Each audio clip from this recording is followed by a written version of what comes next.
राहत इंदौरी साहब का एक शेर है कि लगेगी आग तो आएंगे घर कई जद में, यहाँ सिर्फ हमारा मकान थोड़ी है। एकदम यही हाल है आजकल भोजपुरी गीत संगीत महकमे का। कल तक ये लोग जो दूसरे के घर की बहू बेटियों का चोली उतार रहे थे तो इन्हें बड़ा मजा आ रहा था। आज जब बारी खुद पे आई है तो मुंह से लावा निकाल रहे हैं, खिसिया रहे हैं, तिलमिला रहे हैं। अरे महाराज, बब्बूर का खेती करबा त कबो न कबो त कांटा गड़बे न करी। और आज जब ये कांटा गड़ रहा है, ये कांटा चुभ रहा है तो इन्हें दुख हो रहा है, इन्हें दर्द हो रहा है। भोजपुरी जैसी मीठी भाषा को परम अश्लील भाषा का दर्जा दिला दिए आप लोग। अब काहे खिसिया रहे हैं?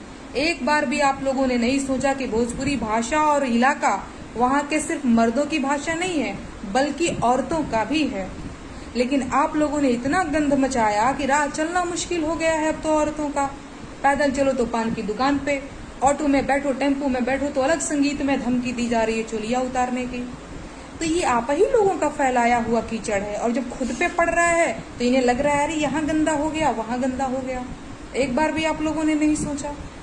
और ये मैं बात केवल एक व्यक्ति की नहीं कर रही हूँ बल्कि मैं सबकी कर रही हूँ, क्योंकि ज्यादातर गायक और गीतकार ऐसे ही हैं जिनको लगता है कि अगर भोजपुरी में आपको हिट होना है तो आपको अश्लील लिखना ही पड़ेगा, अश्लील गाना ही पड़ेगा, अन्यथा मार्केट में आप फ्लॉप कर जाएंगे। तो सुधर जाइए, बाज आइए इन हरकतों से। भोजपुरी की अस्मिता से खिलवाड़ मत करिए।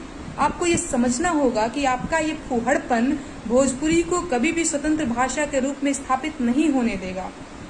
अगर हम वाकई में चाहते हैं भोजपुरी को संविधान की 8वीं अनुसूची में 23वीं भाषा के रूप में देखना, तो सबसे पहले इन जाहिलों को अपना छिछोरापन बंद करना होगा।